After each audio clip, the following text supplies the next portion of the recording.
Ang ganda guys. Alam niyo ba, ito yung hinahanap ko na sunscreen. Super blendable talaga niya.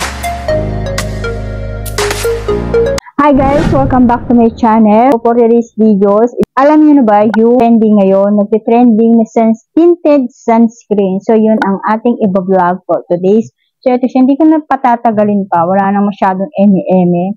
So, kung bago lang kayo dito sa aking channel, please do subscribe and click the notification bell para lagi kayong ma-update sa mga videos na i-upload ko dito sa aking YouTube channel and yung aking content product, skincare routine, ganun yung mga vlog ko sa mga hindi pa nakakaalam at sa mga bago pa lang dito sa aking YouTube channel. So, ito yung ating i-vlog for today, si Fairy Skin Premium Tinted Sunscreen, SPF 50 PA+++, medium coverage, anti-invisible light, 500 grams. So, yung packaging niya guys, parang ano lang siya, light lang yung kulay niya, parang makaluma, yung parang ganun.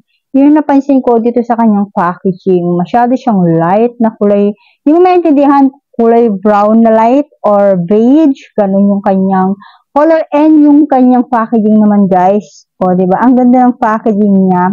Yung unang gamit ko na Fairy Skin na sunscreen din yun. Maganda rin yung guys. Pero, mas gusto ko itong si tinted sunscreen nila. Bili ko to sa Shopee. Kung gusto nyo i-try ito, ilalagay ko yung link sa aking TikTok shop at saka sa Shopee. Hindi ko na masyadong babasahin na super liliit yung kanyang sulat dito sa kanyang packaging. Yung first gamit ko sa kanya, talagang nagustuhan ko na siya at gusto ko na talagang i-vlog sa inyo. Super excited akong i-vlog sa inyo itong tinted sunscreen na to. So, sobrang ganda nito mga mi. So, ang paglagay dito, ganito siya. So, wala pala akong makeup ngayon. Kung napapansin nyo, makikita nyo yung mga dark spot ko siyaan. Ayan, hindi ako naglagay ng makeup. Ay, ako, alam niyo ito yung pinaka hindi natin makakalimutan, yung sunscreen na routine natin everyday. Hindi natin makakalimutan to, of course. Tapos, ang paglagay nito, mga mamishi, ganyan siya. So, ang kanyang itsura, ayan. Ganyan yung kanyang itsura. Magkakulay sila nitong, ano na to, nitong packaging niya. O, diba? Tapos, guys, ito, hindi siya masyadong ma-coverage. Light coverage lang siya, o, diba? Ang ganda guys. Alam niyo ba, ito yung hinahanap ko na sunscreen. Ito talaga yung mga bet na bet ng skin ko, yung tinted sunscreen. Marami na akong na-try na sunscreen, na tinted sunscreen. Pero ito talaga yung pinaka nagustuhan ko na tinted sunscreen. So, ganyan yung kanyang itsura. So, ito muna i-blend natin. Ayan. Super blendable talaga yung mga mamshi. Ayan. So, nakikita niyo meron siyang white effect, whitening effect. So, kung mapapansin niyo yung hindi ko pa nalagyan, makikita niyo yung hindi ko pa nalagyan. At saka, as you can see, makikita niyo pa rin yung dark spot ko. So, hindi talaga siya yung totally na nakaka-coverage. Light coverage lang siya, guys. Ang lambot niyang i-blend sa mukha. Ayan, no? Super blendable talaga niya, as in. So, ayan. Diba? At saka ito, wala siyang white cast. Yun yung nagustuhan ko sa kanya, guys. At ito pa yung pinaka nagustuhan ko sa kanya. Napaka-lightweight lang niya at hindi siya malagkit.